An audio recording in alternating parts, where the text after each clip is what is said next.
6:58. We'll give it a couple minutes, let people join in the room here.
All right, we are coming up on 7 o'clock here. And like I said, we'll give it 2 more minutes till we officially start. We usually try to get things cooking at 7:02. I don't want to inconvenience anybody who joined on time, but I also want to give everybody else a chance to join in.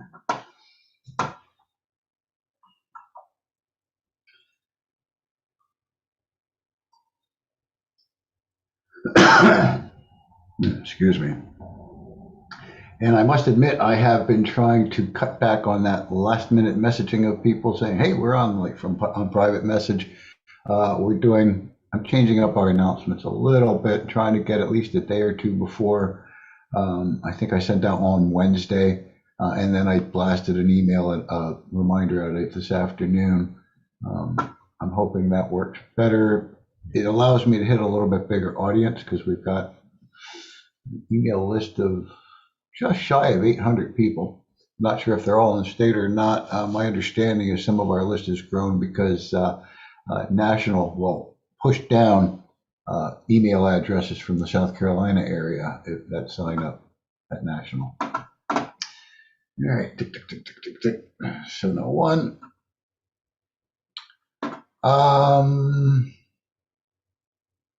Yeah, I'll wait, hold my questions for another minute here.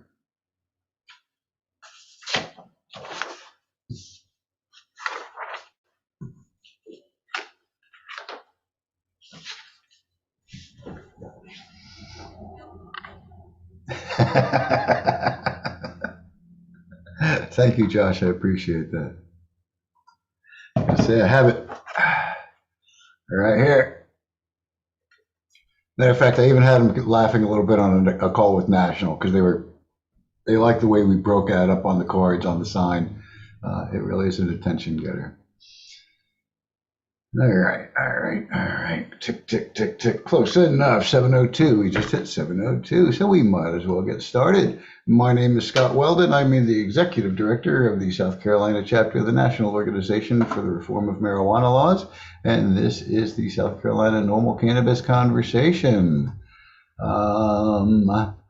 I'd like to start with our disclaimer that all of our meetings are an environment of education and awareness and are not an open market for the sale, purchase, or distribution of cannabis, and we do not condone or encourage illegal behavior of any kind. Let me close up the disclaimer, and again, I'm going to welcome everybody who's here on the call with me. I'd like to also welcome anybody who may be watching live on our YouTube stream, and also welcome to anybody who's watching as a recording on YouTube later on our YouTube channel. Mentioning YouTube, I do like to point out that during the live stream, we do not monitor the comment section on the YouTube channel. But if you do have any questions, comments, and or concerns, leave them down below in the comment section off to the side. Depends on the device you're using. And once YouTube is done rendering the video, usually within about 24 hours, we will go back and visit the comments and try and address your questions, comments, and or concerns. So again, welcome to the Cannabis Conversation. My name is Scott. It is January 19th, 2022. And I have a little bit of bad news to start off the call tonight. We had sent out a couple of reminders of call promoting that we were going to have a gentleman named Kevin Caldwell on with us tonight. Kevin called me about, say, an hour ago. He is his attention is split at the moment. He apologized profusely for not being here, but as some of you may have seen yesterday, I believe it was, Mississippi passed a medical bill out of their Senate, voted 47-5, if I remember the numbers correctly. It got kind of walked right on over to the House, and they were kind of down there today waiting for it to be assigned to committee. And I forget exactly how he phrased it to me, but it's something along the lines. I think it got assigned to committee, like immediately voted out of committee. Somebody says, we're just going to suspend rules and we're going to move medical marijuana legislation forward today. So apparently they're down there in the House in Mississippi trying to push through their medical marijuana bill tonight as we speak. Kevin, with his new position as the Southeast Regional Manager of MPP, Marijuana Policy Project, he's kind of, as he put it to me, he's kind of like on the phone with California, where MPP is based out of. He's got his eye on what's going on in Mississippi. He's in Louisiana, and he wanted to be fair to us on the conversation and be able to give us his full attention. And unfortunately, with this going on, he's unable to. The way I put it to him is I says, hey, Kevin, do what you need to do. This is important stuff going on. Even Tom Davis mentioned in a post on Twitter yesterday, I believe it was, or earlier today, I forget which, past 24 hours or so, mentioned the Mississippi bill and saying, is South Carolina really going to be that far behind? Because a lot of comments even on that were, usually it's South Carolina looking at Mississippi to be last, and now they're looking at us to be last.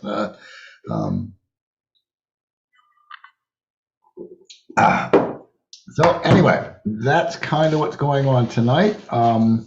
It's going to end up being a conversation. It's going to kind of be open chat for the most part.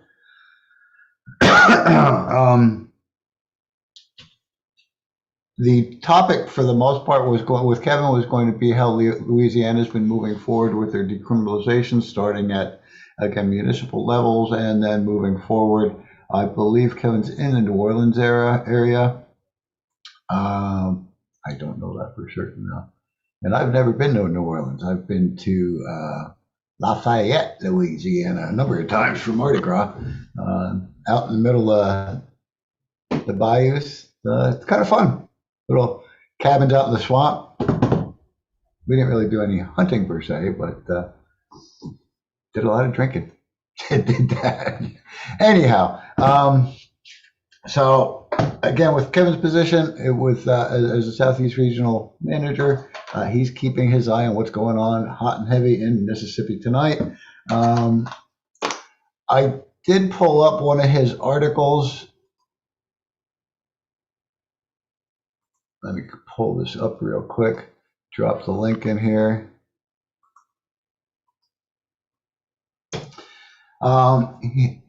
I shared links in the promo on our call tonight from Kevin. He did basically three of them. One was legalization or decriminalization, pros and cons of marijuana policy proposals in Louisiana. And then the other two were one was talking about implementation, and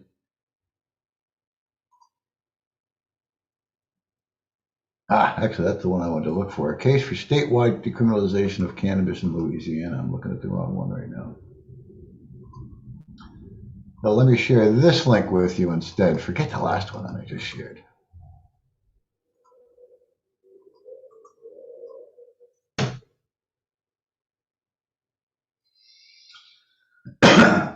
And what I'll be doing, I've asked our, I'm blanking, our board secretary, Vaughn, to try and start working on our one sheet, which is going to talk about some of these points. Of course, the one that in this article here that I shared the link with is talking about statistics in Louisiana and not statistics here in South Carolina. So we may have to reach out and talk to some folks at the ACLU to kind of get some of these numbers, because that's the only place I know where to get them at this point. A couple of months back, I may have mentioned to you all, actually I know I mentioned to you all that, actually I may have, may not have, the executive director of ACLU South Carolina has moved on to the ACLU of New Hampshire. And up until about 2 days ago, I've been trying to reach out to the ACLU of South Carolina and their interim director, and I still haven't actually gotten through to their interim director, but I do have a Zoom call tomorrow morning, Friday morning, with two of their staff. I don't have their titles in front of me either, but I finally got at least a little opening there. They want to work together with us, hopefully with, moving marijuana legislation forward. And hopefully they'll be a good resource for trying to track some of these statistics nationwide, or statewide here in South Carolina. So we'll be working on that coming up. I was really kind of counting on the call here tonight with Kevin to give me some guidelines, or some bullet points to sort of hit, because we want to keep our one sheet for the legislation pretty short, pretty sweet. It would be definitely a different type of one sheet than if we were going up specifically for S-150, the Compassionate Care Act, which South Carolina Compassionate Care Alliance had a press conference today up at the State House. I see Cody Collerman's on the phone with us tonight, and DJ Josh is also on. DJ was there. Cody spoke. I did not hear real well the video, but Americans for Prosperity on their Facebook page does have a video of it. I suggest headphones, earphones, something to try and hear, because it is kind of difficult to hear. Which has also kind of given me a little bit of insight on how speaking in that lobby area of the State House is going to be. It's a very big, large but echoey a kind of space, and they do not permit any type of amplified sound. I did see they had a mic there for somebody, but I think that may have been an exception to the rule, because I had mentioned they said they don't provide sound, and I was going to bring a piece that we have, a little portable thing, battery powered even, wouldn't even need to plug it in. But they said no to that, so that's understandable. It was, what I did here, it was pretty interesting. I've actually got the video paused on one of my other tabs here, just as Senator Davis is coming up, so I haven't gotten to hear him yet. He starts in at about 27 minutes, 30 seconds, and pretty much talks through to the end at about 37 minutes. So I'm going to share with you that link right now, and this is going to be the Facebook video link from Americans with Prosperity.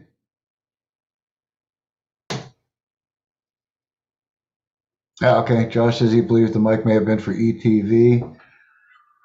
I had seen some posts earlier. They were hoping WIS was going to be there. WIS TV was going to be there. They were there last year for their press conference. WIS did not make it today, but I suspect it may have had something to do with their last minute change of time. They had it scheduled for yesterday and switched it to today because of some threatening weather. So that may have had something to do with it. But anyway, there is the link to the video. I do still have to sit and listen to Tom's section of it. Anybody have any questions or comments on the press conference that that South Carolina Compassionate Care Alliance had today?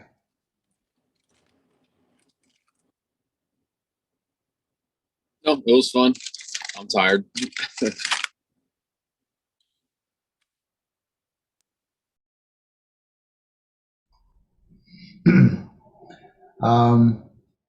Now, I don't know. I don't believe they did any follow-up lobbying per se today. Is that correct? From anybody that was there, do you know if they Yeah, followed up? with Jill there, I think it had to do a lot with that last minute change. We're trying to put it a week out, but the weather was just going to get worse this weekend, so we didn't want to reschedule it for Tuesday and have the same thing happen. But in 2 weeks, we're having another one that's going to be very veteran focused for when it goes to the House. So, but that one will actually be planned out. We'll know when it'll go, essentially. So we'll have a lot more, instead of the Thursday before, the Tuesday, hey, this is the day for the presser. So the next one will have a lot more headway with it. How did it go? Were you happy? Yeah. I'm doing work because I'm getting mentioned in their speeches, which is pretty nice. But we had a couple other legislators walk in, they're sitting there listening, kind of getting their piece and walking out. So it's doing their part of getting other people to join the conversation and listen. Yeah. I wanted to go. I didn't know it was rescheduled. Are we connected? Yeah, we'll whenever I hear anything about the next one in 2 to 3 weeks, I'll let everyone know. This one we'll have a lot more forward planning with it. So okay, great. Okay. Yeah. So you have one scheduled vet focused. You said in about 2 weeks, first week of February. Something we don't know yet, but it's going to be we're planning on like when it gets to the House, just in case there's a reason that the House won't pass it either. Okay. Yeah, ours is going to be scheduled for the 9th, so it's the following week after that, I believe. I don't have my calendar there. Yeah, that's a Wednesday after that, so that's 3 weeks from tonight. That one's going to be, again, primarily, we'll touch base a little bit on medical, and of course, as we're going and lobbying with our legislators, because we'll start scheduling everybody who signed up for that to go and talk specifically with their legislator. And whatever story they want to share with their legislator, that's entirely up to them. Our focus is going to be, touch on the need for medical. It's been, sort of hammered into them pretty well. Our focus is going to hopefully be more focused on harm reduction through decriminalization. We do have some decriminalization legislation in the House. There's 3 House bills. The Senate bill by Mia McLeod, S335, I was debating with our new state director at National if that's a decrim bill or a legalization bill, because it mentions descheduling, but then it also talks about reducing penalties for simple possession. So to me, I interpret it as a decrim bill. We'll have to kind of read it through. And again, I'm not a lawyer. I don't believe she is either, but we'll have to try and come to some consensus on it. But either way, if it's a legalization descheduling bill, which basically only would deschedule it from the state's Controlled Substances Act, if they have their own, I don't know how that works. It was, to me, again, confusing. But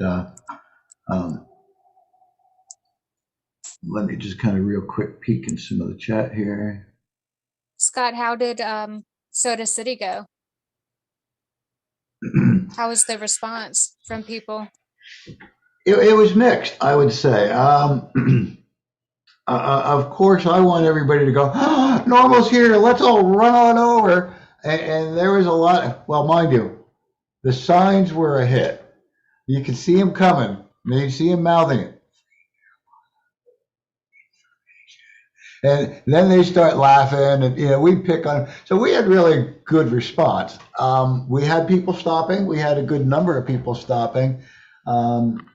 we have a little like Tupperware type bin full of the 5 packs of postcards and the brochures. And I think we had that thing full with postcards, and I don't know how many full is. I'm going to say it's like 100, 150 packs of postcards or something like that, maybe 150.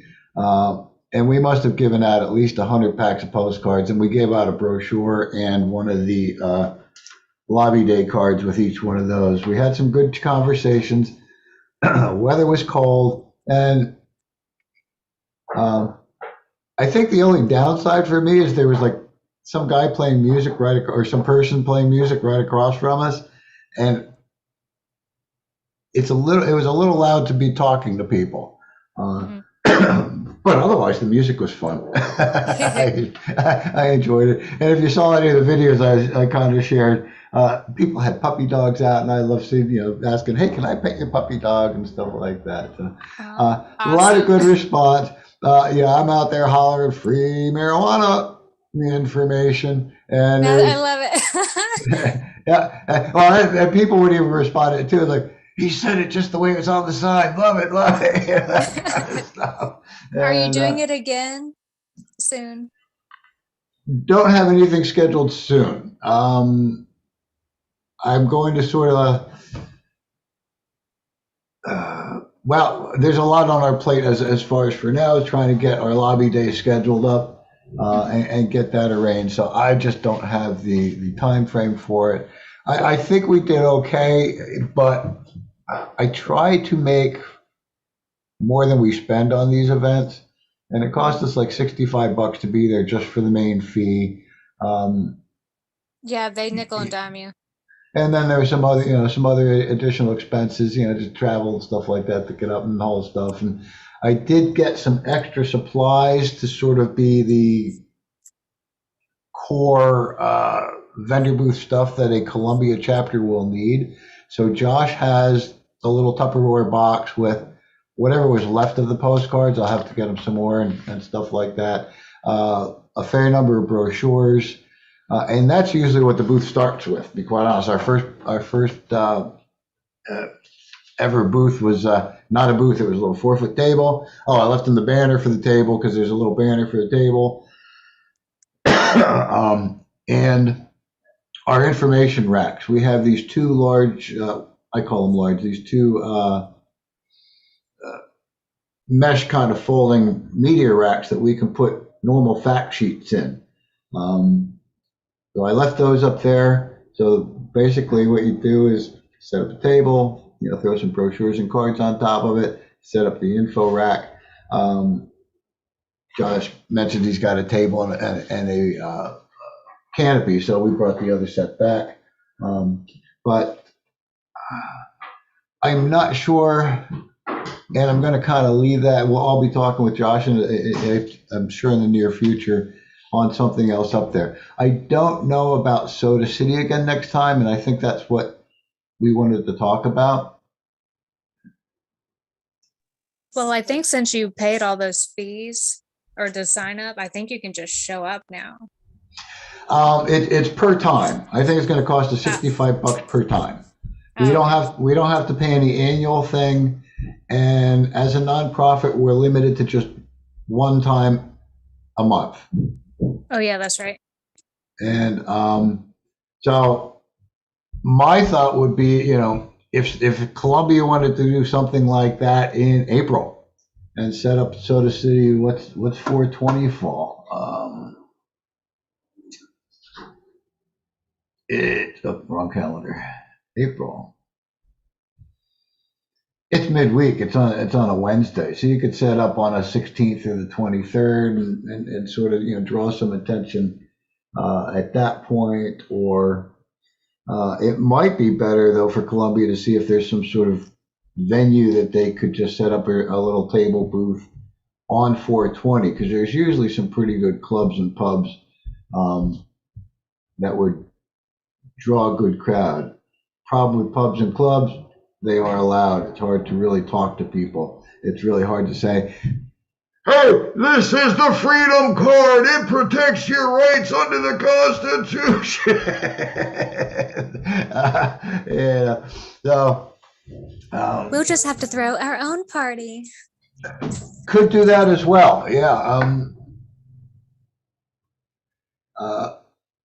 Depending on the situation, I mean, I don't see a problem. We've had our rallies a couple of Aprils at Marion Square downtown Charleston, which is sort of a city park in the middle of the city.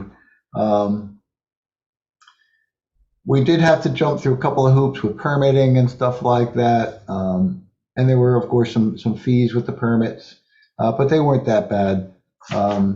But that'd be something to look into, is maybe utilizing a park, or if there's a free location, that's always the best. But Finley I'm Park not. is very big in Columbia. Not sure how safe it is though anymore. That could be a challenge as well, I guess. You want to be safe. Yeah, I don't go there I mean, alone anymore. one of my problems with doing our things in downtown Charleston is, Charleston's a tourist area. A lot of the people that you see are not from South Carolina at all. They're travelers. They're coming in. So being in downtown Charleston is like, sometimes it's like spinning your wheels. But I like DJ's comment, though. You would have been a lot better bringing attention, I think, to our booth than a couple of old guys hanging out. Hey, talk about marijuana. But no, I think we had and the thing I liked too was there was, especially the one booth next to us. The guy came over, I think the chef or whatever, but I think it was a man and his wife running the food booth, and he came over and said, she wants whatever it is you're handing out. So I got to take it over. There's a couple of the vendors that came by and asked what we were doing, and asked for the information. So that was a good thing. Yeah, I was going to say, I'm so sorry. My transmission went out in my car. There'll be other times in the future. Like I say, I think you and Josh can start maybe finding some other spots or some other options up there. Yeah, I would love that. That would be a good start. And I don't even know at this point if we need to. I mean, I like the events and being out and being seen. The other thing I think, though, in Columbia, we might need to do is some sort of just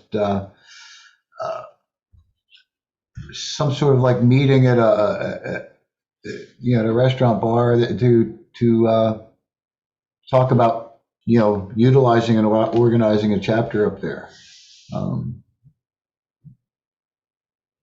Something like that, because I know we want to get that a little bit more formalized. I'd like to see 4 solid people signed up as chapter leaders before we kind of call it official. And to be quite honest with you, we'll probably call it official before that happens. But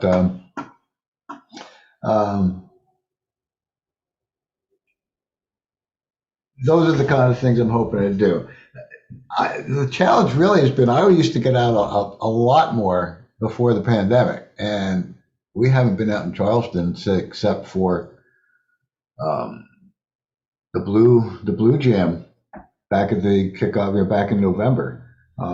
So we haven't been getting out the way we have. I have thought about grabbing this sign and just kind of going downtown, but we need to do a little bit more than that on some of these. Let me see what's going on.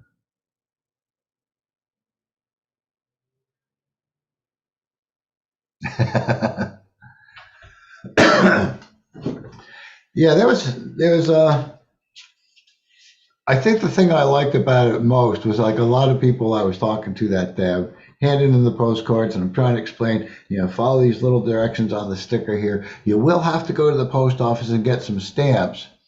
And a number of them going, oh, I got stamps. Don't worry about that. Cool. I'm going to get these mailed right out. So people were excited. I think the people that came up were excited to see us there. The other thing I think was kind of interesting too was, I'm going to say the median age of the people that stopped seemed to be on the older side. Wouldn't you say, Josh? Wouldn't you agree? They tended to be. It wasn't like a whole bunch of the teenagers or 20 somethings that were stopping at the booth. Matter of fact, we sold 1 pack of rolling papers, and I swear the woman was older than I am. She was probably 80 years old. She was probably 80, and she's like, "What are they made out of?" And we're like, "They're 100% hemp paper." Oh, okay, yep, I'll take a pack. I'm like, all right. So that was kind of interesting as well. I think and I've seen that over the couple of years that I've been doing this. We do get a mix of ages, and surprisingly, it is, to me, sometimes it's surprising that there's a lot of people pretty close to my age that are stopping by and asking information and stuff like that. So, again, I've been here near Foley, so a lot of them are like, "Oh, we're from a legal state. We just wanted to come by and show some support." I'm like, okay, donations. But let me real quick check something here. I also mentioned there was a lot of people, that moved here from legal states, and they are actually card holders, or used to be, and now are here and, asking about, information, what's legal and what's not legal. And it was tough to look them in the eyes and say, well, nothing's legal. It is. It's tough to say that. And I mean, when you look at some counties in South Carolina and how SLED's enforcing the smokable hemp, I mean, now they have it in the shops around Charleston. I believe they have it quite a bit in the shops in Columbia, but I've heard them raiding some of the shops, and there was another one. Tom Davis shared about one of the farms they raided and destroyed their entire crop, and now of course they've got to turn around and sue the taxpayer. In essence, will be the one that'll pay them back for it, and law enforcement will take absolutely no responsibility whatsoever. I asked a shop about why people were getting raided, and they said it was more of a sales to minors, I guess. That's what I heard. Who knows if it's true or not? Yeah, I don't follow them close enough to be really well versed in what's going on in some of those cases. Matter of fact, I did reach out to one of the farms that got raided to see if they would want to come speak. I haven't heard back from them yet, so let's see, I don't even see them on my notes here. I should have that in here. Yeah, who was that again? Who got raided? I kind of heard about it. Destroyed their life, didn't it? Kilowatts Farm is the one I'm kind of looking at. Do a real quick search on it for you.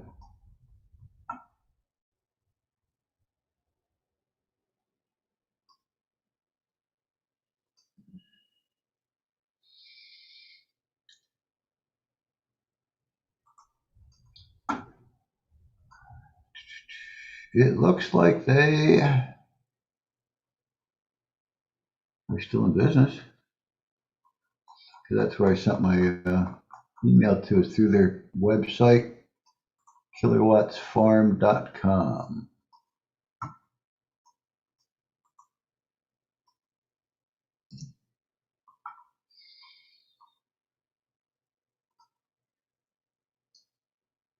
But Kilowatts Farm employees arrested for distributing. I gotta go and open this article. Distributing unauthorized marijuana.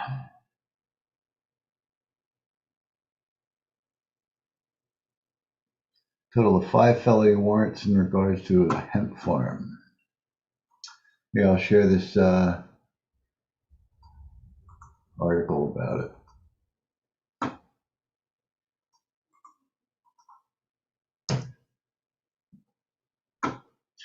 And to me, it's kind of important to get that aspect from the grower, because first off, they did nothing wrong. They were following the law. I think, well, even Tom Davis stood up behind this. I think I'm on this one. But of course, they destroyed their crop. So there was no reclaiming it or returning it or that kind of thing. But again, if it were decriminalized to simple possession, this would be not a non-issue. I don't think SLED would be even care about hemp if they would decriminalize simple possession of up to an ounce. And that's, again, you look at this, and we're talking about trying to harm reduction. This is very harmful what they did to these people. For what? As we all know, we talk about quite often, the most dangerous thing about marijuana is being caught by law enforcement with it. They need to take law enforcement out of this. Make personally all drugs a medical issue, but especially cannabis. If you want to worry about it, it shouldn't be criminalized. It's a health issue. It's a criminal issue. It's a medical issue, not criminal issue. They should just get the heck out of it. All right. Any thoughts or questions and comments on any of that stuff? I saw one of the shops got busted because some of their product was tested and it tested over the 0.3 or whatever the legal amount is. Is Cody, are you a grower? And how do y'all even keep track of that? And one bud being higher content than another bud. So the funny thing is the state and SLED will say that the legal limit in the state is 0.03% total THC when it's not. The only thing that says 0.3 total THC is what the growers held to at our sampling date 30 days before harvest. After that, they mimic the federal of 0.3% Delta 9, which is a lot less. And I've had SLED talk to me because I was selling flower that was 0.7 total THC, but the Delta 9 was 0.2, so it was still legal, and they're trying to hold me to the other standard. And there's a lot of gray area and not enough definition within our own state bill. That's also what kind of ties in with the flower aspect of it. Nothing says flower is illegal. It just says that the raw plant non-processed is not considered a hemp product. And I've talked to Department Ag about that. They said, well, we're told it's illegal. And I said, well, if it's illegal, they'll be on the San Diego, South Carolina list of controlled substances, which it's not. So this, no, well, I can keep going about it. So, but there's a difference. So Delta 9, there's how they calculate total THC. I have to look at a COA. I don't have one in front of me, but it's percentage essentially. Now, when SLED wants to, let's say when SLED's testing for THC, they're testing for THCA, THCV, and THC. Yeah, you get a full panel on it essentially, and it's all of it. So, but that's the thing. They'll try to say, oh, look, it's over, and they'll point at the THCA or the total THC, and it's just like, no, the state farm bill says 0.3 Delta 9. That's the illegal part, which, I can say that I think THCA is probably the part that gets you high, not the Delta 9 personally. But so if they want to use laws against us, we'll use laws against them. I thought, and I'm not seeing it here, let me go see if I can find it. I thought there was a bill to increase that number to 1% in South Carolina. Do you know anything about a bill to increase the THC level in hemp? I think that they're not gonna. They want to, and I know they want to do it federally to 1%. I highly doubt South Carolina would go above the federal on that until the feds say, 1% for hemp. Yeah, I'm not seeing it even under a hemp search. Okay. It would be very nice. It would be a lot better quality, a lot more actual, terpenes, more medical benefit of the plant.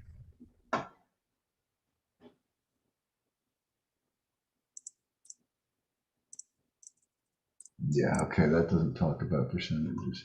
All right. Thank you for those answers. I appreciate that, Cody.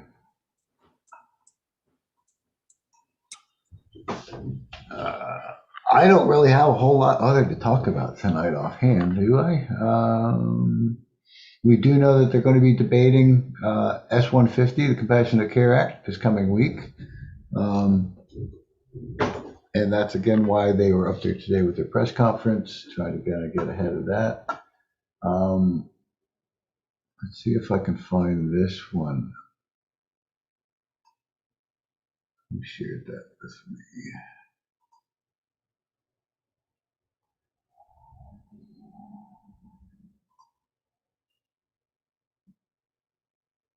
I'm not seeing it. There was a video, I think somebody, maybe it was Josh just told me. Did you hear a radio broadcast or something of Senator Tom Davis talking, saying that he thought he had enough votes to pass it through the Senate? Yeah, he sounded very confident on it going very quickly and a vote, and he's saying, it's favorable to pass. His confidence is really high on it. That's good to know. That's good to know because mine isn't, and it's been a lot of years. I think he mentioned starting in 2014. That may have been some of the early hemp and CBD bills because that had just passed as I moved to South Carolina in 2016. I don't know if it passed 2015. Said with his own words that he had the votes to get it out of the Out of Senate. Out of the Senate. Well, that's good to hear. Let's see what happens because he also said that he believes the debate will take through the week. That's not just going to be a one-day debate. I forget where I saw that at. Might have been Essentially, one of the senators up in Myrtle Beach. What is that? Horry County. He normally filibusters the vote, which I think I'm probably incorrect, but it adds like 3 more votes you have to fight against or something like that.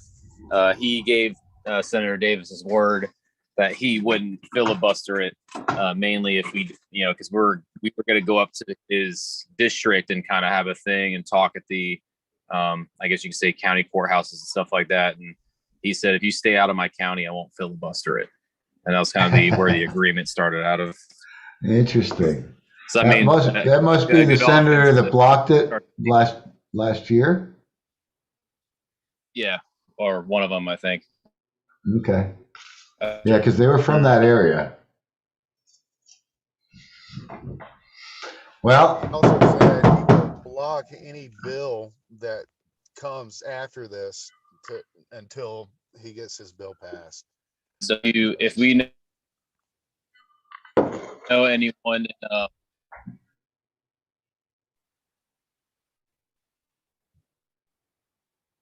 yeah, I didn't catch that.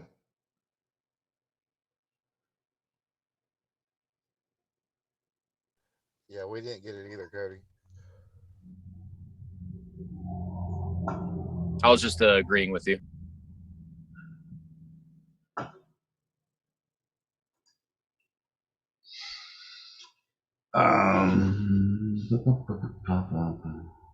Oh, well, I must have closed that page already. There is a bill.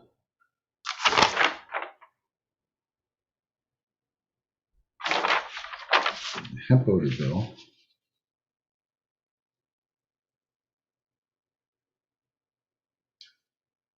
Oh, this is one to think about, Cody. And although well, never mind. This bill has no momentum to it, so never mind. I was going to say it's a vet legalized possession of up to announced by vets, H3202 by Todd Rutherford. But again, I don't see that bill moving anywhere, so probably not necessary to make a point of it. All right, let me see what Kyle wrote here.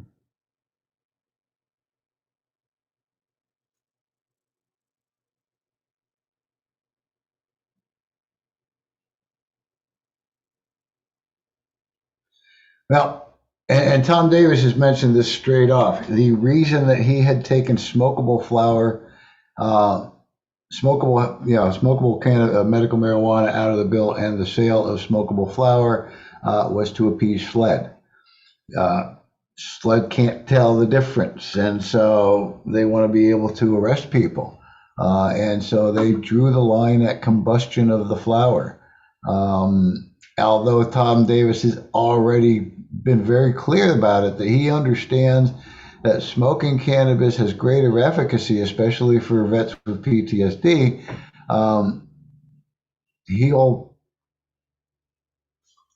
To get the bill passed, he'll pull the smokable hemp or the smokable medical marijuana. So yeah, it was all the peace cops.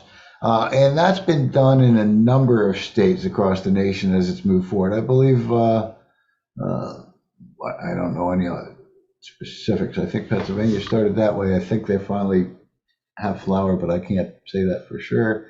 But most of them usually change it within the first couple of years. If you look at the companion bill, the House version of the Compassionate Care Act, it does have smokable flower in it. It does allow smoking. But again, Tom Davis pulled it specifically to appease law enforcement.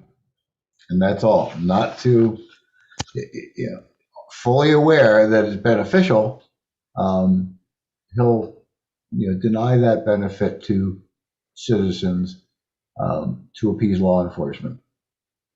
I read the bill, and it does say that, but it also states that the panel can change that, after everything's set. So it doesn't have to go back for a vote for that to change in the bill. That's interesting. I did not read that in there, but I skim stuff as best I can. I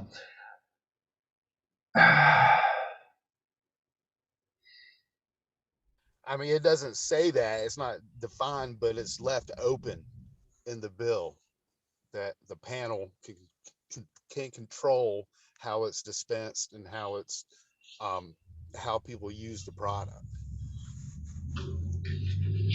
Okay, I don't know what that would mean as far as advocacy, because when you advocate, you kind of advocate to your legislators, and yet the panel is not a legislator. I don't know how that would work, but anyway, they do usually tend to change it within the first few years. I want to say 3 to 5, something like that. And I'm assuming that's 3 to 5 after the program's been implemented, but I could be wrong.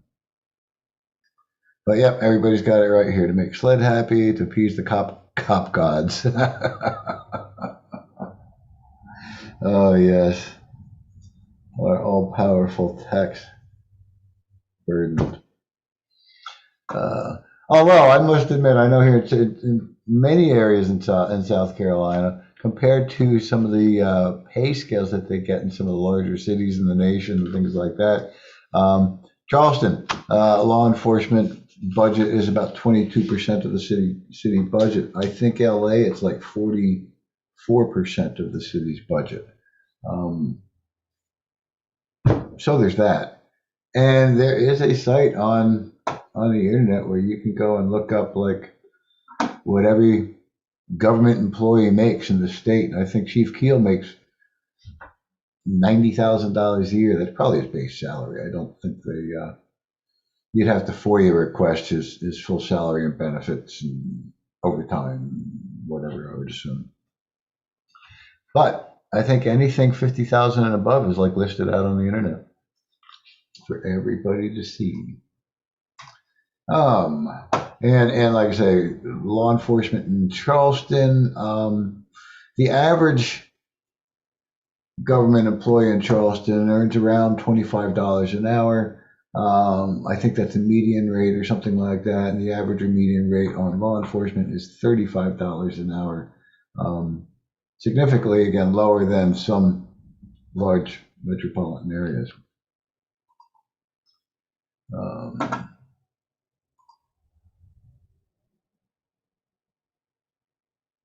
Now, Actually, I'm trying to remember when it was. When I got back last Saturday, Kyle came by, Kyle Redding stopped by. He asked if he could get some of our brochures to pass around. He works in, I believe, a CBD shop, actually a CBD chain in the Charleston, Somerville, West Ashley, Hanahan, some kind of area.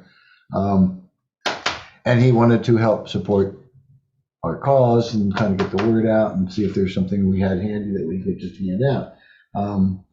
So he came by the other day, and as we were kind of giving him some paperwork to hand out and some of these lobby day cards to stick inside of them, we also started talking about how the format of our meetings go, and how sometimes at about 8 o'clock, 5 of 8, whatever, I'm like, oh, we're almost done here. It's an hour. And I kind of shut things down and say, see me next week, or find us on the internet and whatever. And Kyle suggested that we kind of open end our meetings. And do a little bit more free conversation, introductions, get to know each other, that kind of thing. And I've never really done that, I think, except for some of our first calls. I don't want to put anybody on the spot, but I do want to sort of open up the call here. And I think we're going to be following this format on Wednesdays moving forward, that once I'm kind of done with my spiel, we'll kind of keep the lines open, we'll keep the meeting open, and go a little bit more free form from there, and let people kind of chat and introduce themselves if they like, or bring up some topics that they might think are topics we need to discuss, or I don't know, whatever kind of floats your boat. As I think if I remember correctly, Kyle's talked about just building that camaraderie. And I thought it was a great idea. So we're going to follow that for a while, and do our Wednesday evenings with a little free flow chat. And yes, because he mentioned tonight was a kind of a good chat on its own. Unfortunately, because Kevin Caldwell wasn't able to make it because of all the excitement in Mississippi, and hopefully some of that excitement and some of that activity will bleed over into South Carolina.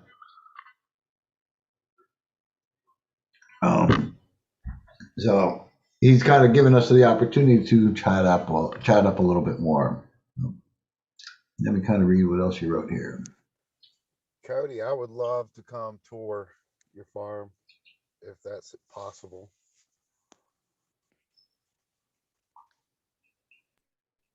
Yeah, we're actually in the process of kind of cleaning everything up, and because right now there's nothing much to see. It's just a bunch of cover crop, but definitely more towards the spring and stuff, we'll have, the plants out in the fields, the grow house would be done, and put in some, I know you're going to want to take photos next to the hemp plants, but some sunflowers or something too, for all those IG moments.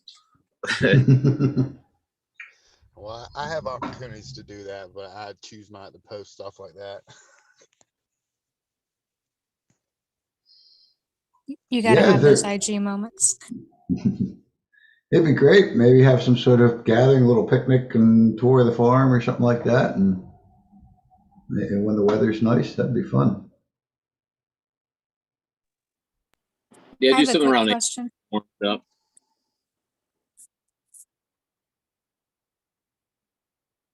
Cool. We'll sort of pencil this in when you get a chance, as you watch the crop grow. And like you said, this time of year, it's not a whole lot unless you're growing indoors. That's probably to see. Me, I like my vegetable garden, but all I've got going right now is winter weather plants, snow peas, and I got beets, and actually surprised I started my strawberries already. I learned that here in Charleston area we're about zone 9. Start your strawberries in November. So I'm like, cool, put my strawberries in already. I have a question, Scott. Yes, absolutely. So is this meeting also live streamed on Facebook too, or just YouTube? Just YouTube. The app only allows me to stream to one or the other. Oh, really? Okay. Yep.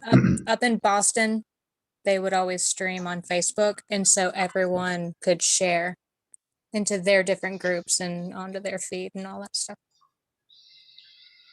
Yeah, I think our first one or two to YouTube, but I just like the organizational of the, I mean, to Facebook, I think first.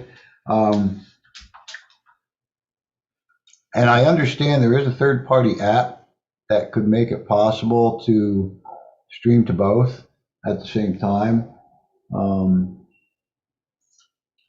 But my head can only learn so much at a time, so I've sort of put that on the back burner. And that's a good That's okay. suggestion because I do agree. I mean, I wish I could share it to both at the same time. Well, maybe us in the audience, or we could all start sharing the YouTube live link. And I know you don't keep an eye on the comments, but maybe one of us can, just to We get could, more people on board.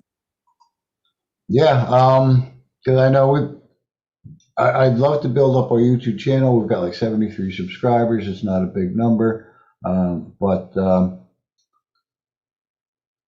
if we had somebody on the, you know, like I say, pop it on a separate screen. I pause it, so I don't know. Let me just turn it on because I don't need it talking to me in the background.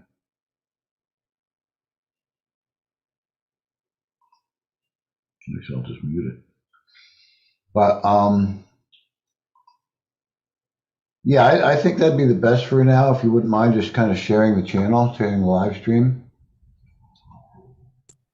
Yeah, we can do that. And get it shared around a little bit more. And let me make a Hey, note. Cody, I have another question, if you don't mind. Is there any money in the hemp growing business, or are you just preparing for what's to come?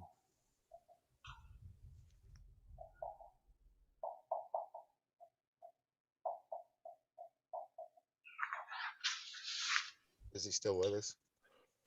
Oh, no, he must have left us. I don't see him on the chat. I heard somebody chime out. I would love I to have have, a meeting with him, leading and kind of just going through what he does. I would love to pick his brain. I was gonna say I have my own CBD store, and the hardest thing is just getting your name out there because Facebook and Google, it's against their rules for any paid ads, so I can't really advertise. Yeah, it's interesting because you watch things like on, I like, my wife and I, we like to watch that Shark Tank. And there'll be these, new products and, oh, we've made millions of dollars. And like, oh, what kind of marketing do you do? Oh, we do, Facebook marketing. And I'm thinking, couldn't start a CBD business. I don't know, as much as it's legal, and I think every state now. Yeah, it's because they're international platforms and it's not legal in the whole world. That's ridiculous. Yep. Yeah. But then again, social media it likes to control. We've had issues with it because of our advocacy. And we had to, I think, verify our nonprofit status. Matter of fact, I'm jumping through hoops with them right now. They want me to freaking get a document that they sent me notarized and then send it back to them. And I'm like, Facebook.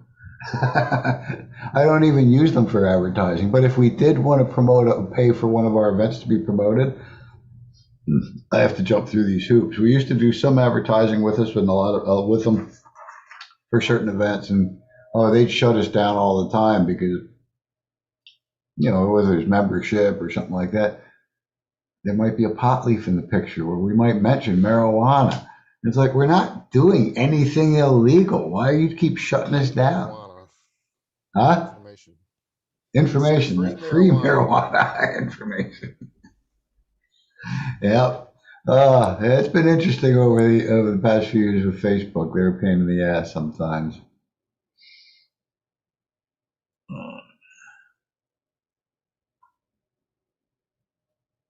It's catchy. It is.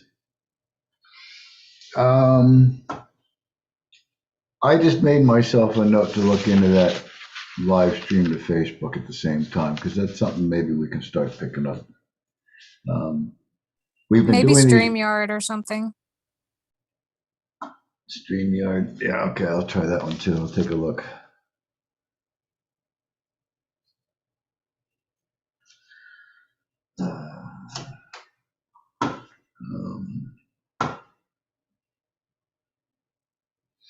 Yeah, I think that would be beneficial. To be quite honest with you, I mean, I kind of missed Justin Streckel doing his Monday marijuana federal policy chat. Because it was a scheduled thing, just like our calls are, except it was just live streamed to Facebook.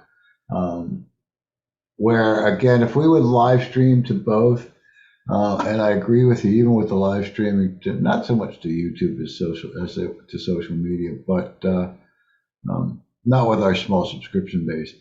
But to have somebody monitor comments would be a good thing. Another thing I have seen on some of the live videos that I do,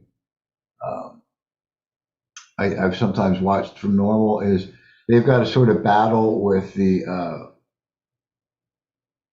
whoever trying to sell weed through their comment section and stuff like that. Then too, so they're busy and they're blocking and hiding, deleting or whatever. So yeah, for that, I think it definitely takes having a secondary person on board as a co-host and kind of watching that stuff. But we'll look into it. Definitely will, because I like the idea. All right, let me peek at the time. We are at 8 o'clock. We've had some good chat. Oh, we've got another question here.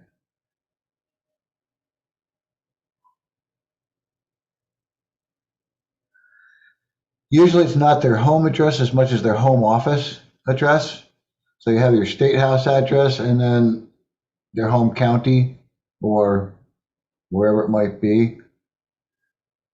At least that's my understanding of it. Let me go look at the state house site.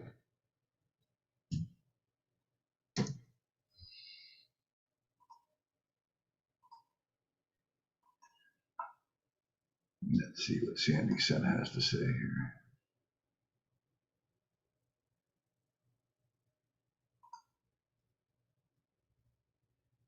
Yeah, home address is usually your home office, or Sandy Sen uses a PO box. I don't know how many of them would actually use their own actual address. Many of them, like, I'm surprised she doesn't use her law office address. But hey, it's the taxpayer that pays her post office box, so who cares for her?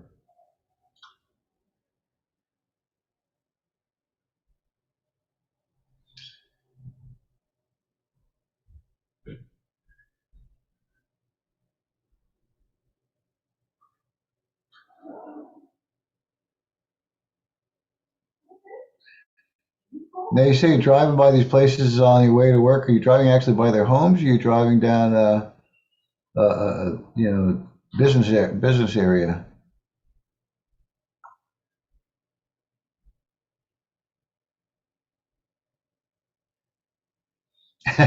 Stop by and give them free marijuana information. Oh, talking about, I don't know why that just reminded me.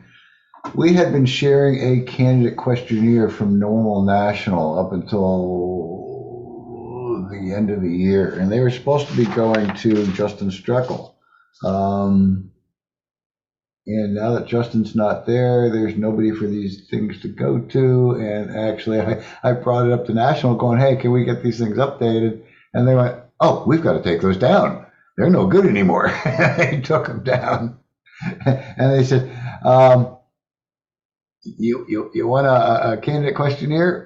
Here's a little template to start your own. Figure it out and have them sent to you. And then once you get them, you get to input them into the smoke the vote. And I'm like, oh man, more work. Anyway, something we need to kind of get moving on and get that new questionnaire out because we are kind of ramping up into our election season. I'm not as concerned in the primaries right now. I'd be more concerned in the generals once we get around the bend after the primaries in June, to make sure we get those candidates on the questionnaire. Going off what you just said, I had the thought in my head the other day, I was wondering how much NORML is going to be involved with states that are still working towards progress. Once all these other states, there's less work to do, but there's still a lot of work to do here. Like, how much are they going to be involved? I think that candidate questionnaire was targeted for federal level candidates at the time. And that's why, like I say, they've sort of deleted it. Other states are doing it themselves. They actually sent me, our chapter director is also the executive director at Virginia NORML. Mind you, they're both right there by DC, so I guess convenient, whatever. But they sent me a copy of a template plus Virginia's to sort of take a look at and evaluate from. But each state, I guess, has to fill in their own as they go. And that's probably why they're so sparsely populated. I thought it was the third party company that actually manages the Smoke the Vote database, something or another. I thought they did the input. I thought that's where everything went, and they did the input, and it was contracted out to national. But apparently that's not how it works. It don't make it easy some days. That's another reason why I'm so happy to see this bill go for a vote, so we could actually see on paper where they stand and who we need to get out. Yeah, because there weren't, last I counted on that bill, I think there was only like 14 co-sponsors on it. Let me go look again just to be sure. And there's 46 senators in the state, and you need at least 50% to pass it, I'm assuming. 51%. I was shocked, he had the confidence of a bull, talking to him about it. And like he knows it's going to happen. I don't know if he's just being a salesman because he's a politician or what, but he had the confidence it was going to get done. 15. Yeah, McLeod's on there as well. Let's see. So 15 signed. He needs at least 24. They need 9 to vote on it. They don't have to necessarily be co-sponsors. So he might have it. I mean, I can only hope. I still believe that we need to keep the pressure on. There was a new action alert I shared on our Facebook specifically about this that came out from National. So you can find that action alert on our Facebook page and probably on National's page. Let me look real quick.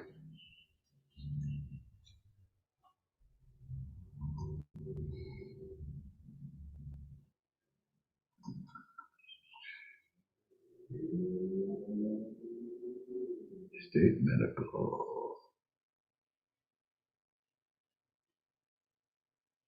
Apparently it didn't get updated to the website, to National's website. So let me go find that link for you just in case you have not responded to that one. Or if you'd like to share that one, here it is.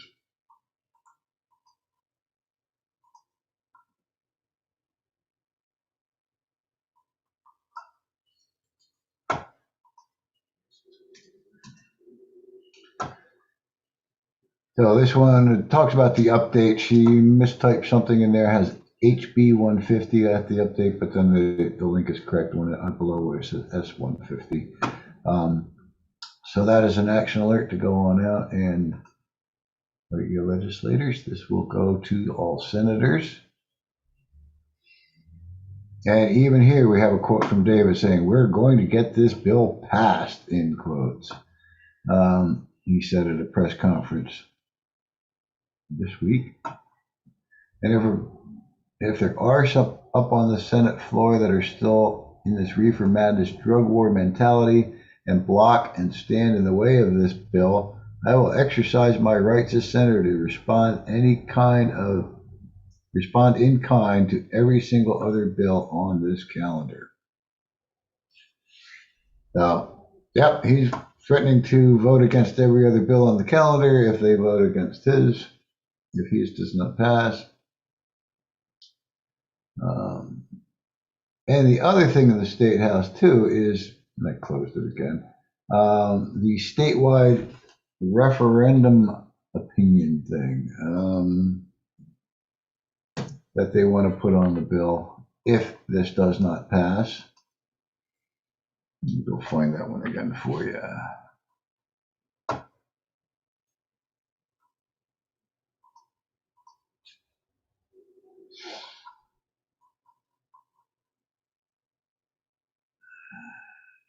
Referendum, where are you?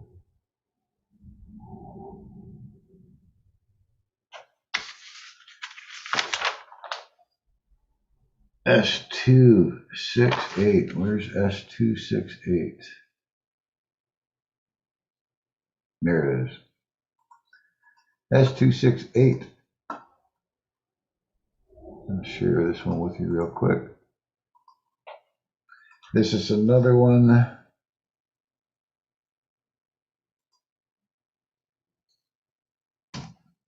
I thought maybe Davis sponsored this one. This is sponsored by Crystal Matthews and Mia McLeod. And this is a bill that if it would pass, it would provide for a statewide advisory referendum to be held at the same time as the 2022 general elections, which would be in November, to determine whether the qualified electors of this state favor legalization of marijuana for recreational use. So this is not a medical referendum. This is a recreational referendum. It's an advisory referendum because our state does not have state level referendums to change laws. So what it means is an advisory. It's just going to be, they want it on the general election ballot, asking if they believe the state should legalize for recreational use, asking the voters. That's what they mean when they say qualified electors. We're the voters. This thing went to committee on January 12th, 2021, the Committee on Judiciary, and there it sits. So that'd be another one I'd love to see move forward. Let's get that thing passed. Let's go ahead and get it on the ballot for this fall. What do the electors want? It's an advisory. That's all it is. It doesn't have any power of law behind it. But I digress. I'm starting to ramble, I think.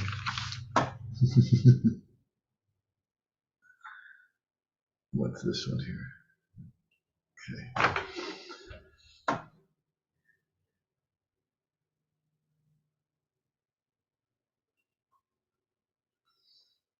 Yes, Kyle, I caught that one. Like, I don't even think that senator, that candidate had posted that for like an hour, and I found it. And I shared it to all of our social media, to be quite honest with you. I don't smoke blunts. I would rather have seen a joint, but I like as somebody put it, it didn't make it look like he was doing anything out of the ordinary. It just looked like a very natural, smoking a little cigar type thing. So I appreciate for that look. And I also appreciate his point of view on the racial disparity in arrests. I thought it was great. It's getting a lot of national attention. Yeah, it is. I don't know how it'll work out for him. I hope it works out for him well. I just love he put the statistics out there, and it's going around. get some attention. Yeah. Yeah. Keep our fingers crossed for that. And I'd like to see more of that going on here in South Carolina. But I say most of the candidates that I've spoken with so far, I mean, Joe Cunningham, he's for recreational. Mia McLeod, she was not defined on policy. But I mean, look at what she sponsored there, the referendum to see what the voters want. I've thought about it many times of doing it just to get attention, you know, to the cause. And I'm still debating it, to be honest with you. I don't want to see anybody put themselves in jeopardy with law enforcement. I just don't. You know, I think I saw a post the other day of, well, yeah, and depending on where you do it and things like that, you're going to be a lot safer than, like I said, me, an old white guy. You know, plus two, I keep it at home, so. They would slap my hands, take it away from me, write me a ticket, whatever. But I know I saw a post by one of the legislators, again, I think it was Tom Davis, on how many law enforcement were killed through the nation, in the past year. And I think the number of all law enforcement killed in the line of duty was like half of the number of cannabis smokers that law enforcement killed.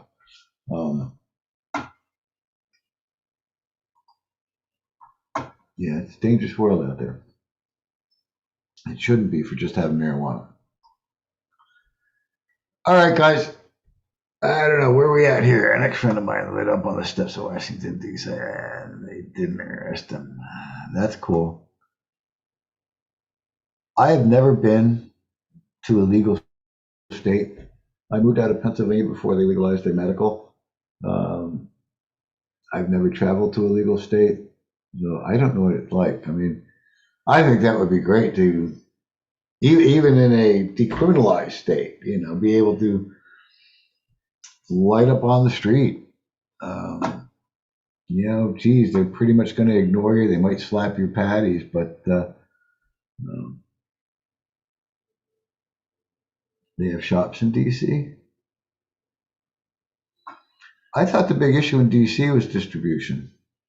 I don't know. It's been a while. I know in the early days of DC, they used to buy this $100 T-shirt, and you got a T-shirt with a bag of weed in it because it wasn't a $100 T-shirt. They have medical there.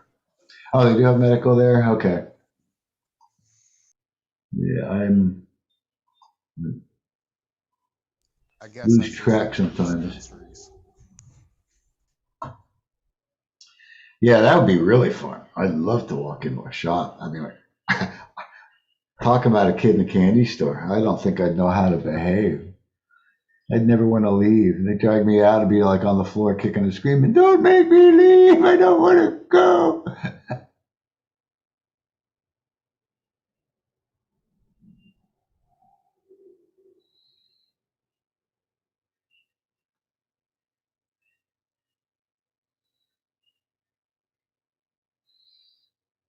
Yeah, well, that's one of the problems DC has because they don't control their own fate. They're controlled by Congress. And they've been trying to change that. But I don't know how they're going with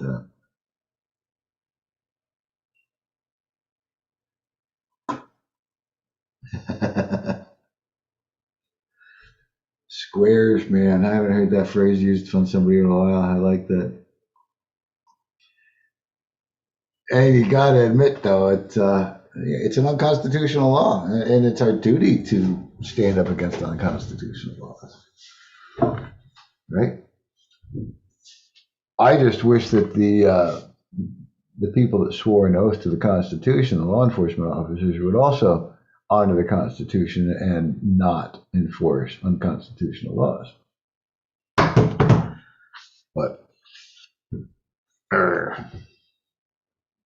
all right, where are we at? Anybody got anything good for me? I'm ready to go hit the couch. I'm going to tax a couple of you with a little bit of chores for me. I'm going to task DJ and Josh and Jessica to find us a location for our next vendor booth. Let's call it March. What do you think? Yeah, I think Mar- I'm March. available March. March is pretty busy. Saturdays for me as a DJ. Huh. Aha. So you're starting your wedding season then, huh? Yeah, that's when it really gets going big. Well, I mean, that doesn't necessarily have to even be a Saturday event. It could be a Sunday event too, if you find something. Or Friday. I'll go to number 1 if you come with me, Josh. But I won't go there by myself. I don't blame you. Yeah, but we'd get a lot of people. Yeah. Well, like I say, Put our heads together and figure out a good spot. yeah, if maybe there's some sort of show coming. I mean, we got to do Slightly Stupid concert a couple of years ago. We wrote to them and said, hey, can we come set up a booth at your show? Actually, I think we did Slightly Stupid twice before the pandemic. So there might be some sort of concert coming by from a band that supports marijuana, and they're like, yeah, you can set up a little table at our show and give away brochures and shit. No, that'd be cool. Hey, we could even sponsor the sound equipment, maybe.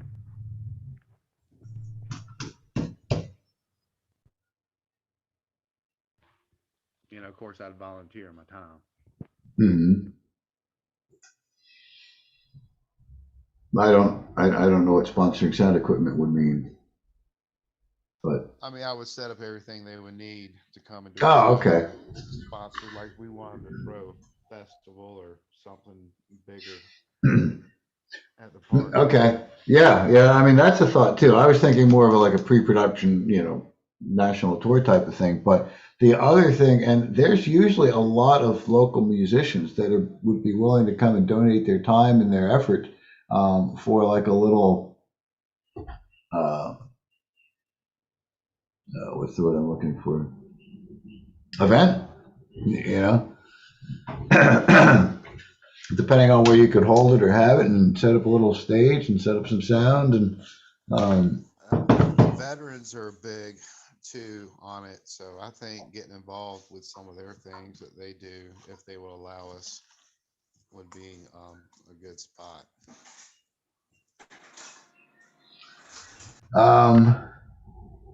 Yeah, absolutely, because I think the vets have a lot of sway. I know that vets are pushing for medical. I don't know how they feel on the decriminalization of it.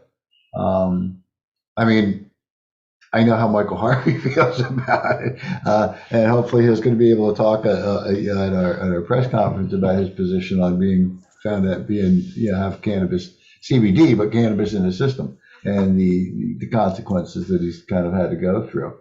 I mean, most of them that I know and speak with, they all think the same way. I would assume most do. I just don't know how vocal they would be. So if they are vocal, that'd be great. Yeah, absolutely.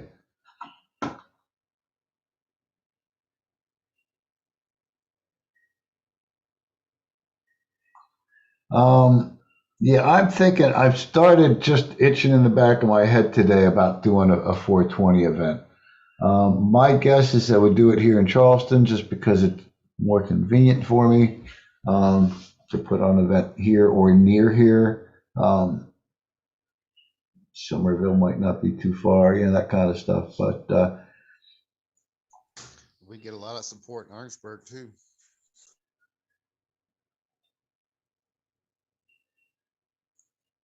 yeah, Orangeburg. That's what, about halfway between Charleston and Columbia?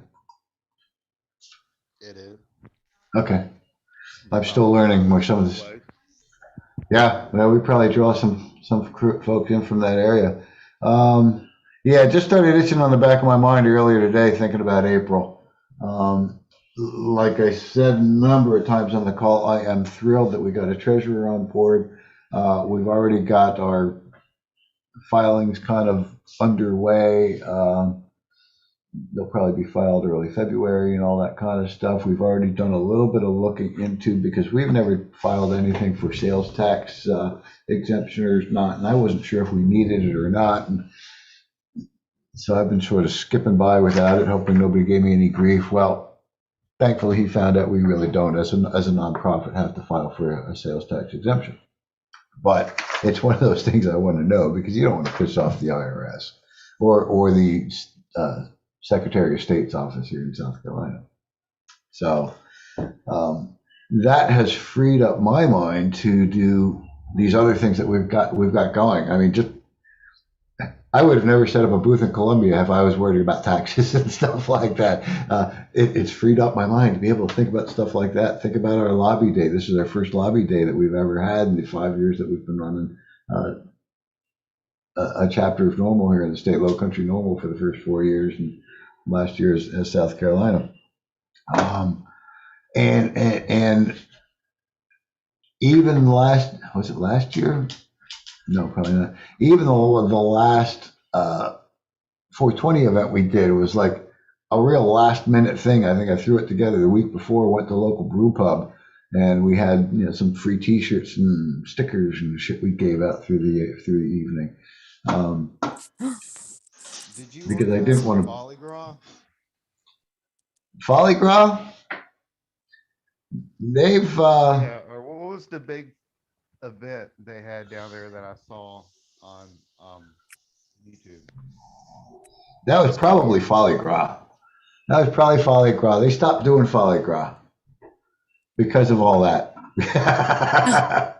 I think that's the one. I think that's the one where you saw the gal kick the cop in the head or something like that. Oh gosh. Oh yeah. Scott, it just dawned on me. We have to set up at Bike Week in Myrtle Beach. In Myrtle Beach. Yeah. When's Bike Week? That's coming up, isn't it? I don't know if there's 2 here or not. Josh, do you know? I know there's one in November. I don't know how much that would help any cause in the state, because that's a big tourist thing, and it does bring a lot of people from out of the state in. Yeah. Oh, I thought there was a lot of local bikers too. There are, but it's going to be like catching 1 out of 1,000. So it's going to be like being same thing in Charleston, being in the middle of a tourist area, kind of, sort of. Yeah, I mean, it's crazy the amount of tourists that show up during Bike Week and all the bikers. And like I said, they come from all over the country. Well, it's yeah, it's good. We want to start spitballing and seeing if we can come up with some other options, though. I mean, it'd be great to go out there and do that. I just don't know how much that would help move anything here. I think we could still get donations out of all those people if all those thousands of people donated $1 little. That's a good point. That's the point. That's a good point. Yeah. Great spirits. I think the challenging point is it's a week. It's not like a 1-day event, or maybe we just go for 1 day or something. Because I was almost thinking, why don't we set up a booth at the Coastal Carolina Fair? Yeah, it's a big fair, brings people from all around the state to this fair. And then I looked at the thing, it's like, I don't know, 10 days long, and you've got to be there all day, every day. And it's like, are you doing that? Right. It'd be one thing, making money at it, but mine spending it every day, all day at a fair. What about Spoleto? I've tried to get involved in Spoleto a couple of times, and I've never gotten any positive response back from them.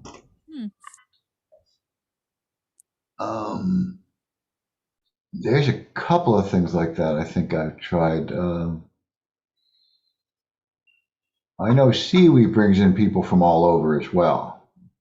That's the Wildlife Expo.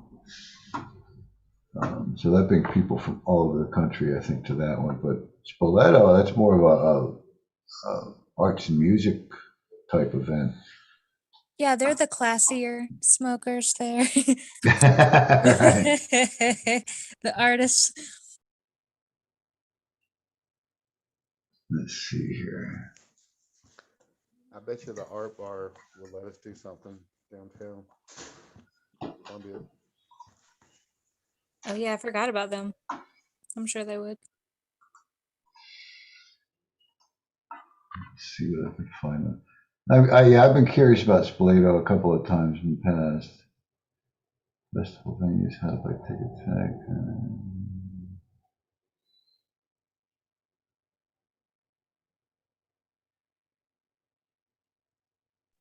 Yeah, let's go to the fair. They'll love us.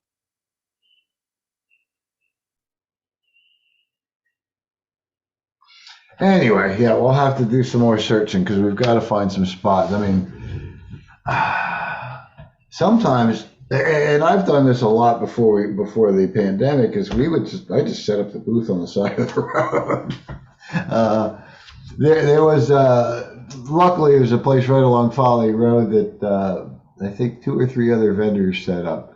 And so they kind of let me set up there for free on that particular one, and that was a good spot. There's good times I've just been on the sidewalk out in front of Walmart with freaking sandwich board signs front and back on me walking up and down the sidewalk. So yeah, sometimes I don't think it even has to be a structured event. Get out and you know, get active. What do we have? Craft beer. Somebody's talking about beer here.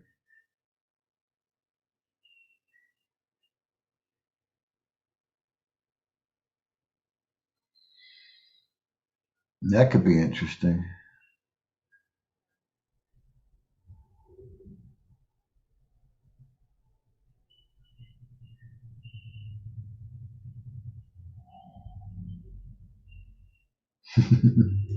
All right, I think that sounds good. I see you guys talking about getting together and making a list of places up in your area or anywhere for that matter. If you want to throw something on the list that you might think a good option, we won't hammer it all out tonight. Anybody else you want to chat? Anything you want to chat about before I kind of scoot? I think I'm getting a little tired here. Scott, when you Nope. get your little normal truck wrapped. I thought about that sometimes. It could wrap my truck, but then I've got to drive it all the time. And I'm like, do I really want to have pot leaves on my truck all the time? I've thought about it. What I like to do is really just wrap my back tailgate. That'd be cool with just the normal stuff. Anyway, I see a couple of people are heading on out, saying their good night. I'm going to join you because I am getting tired and I need to go get something to drink. So thank you all for joining me tonight. We will see you back here again next Wednesday at 7 p.m. Hopefully Kevin Caldwell will be able to join us and we will talk decriminalization. Don't forget, we're always posting on Facebook and sometimes to Twitter and Instagram, not quite as much. Don't forget, if you aren't subscribed, subscribe to our YouTube channel and go to our website at scnormal.org. And if you want to sign up to our newsletter, scroll all the way down to the bottom and sign up for our newsletter. That's all I got for you tonight, guys. Thank you so much for joining me. I really enjoyed the interaction. We will see you again next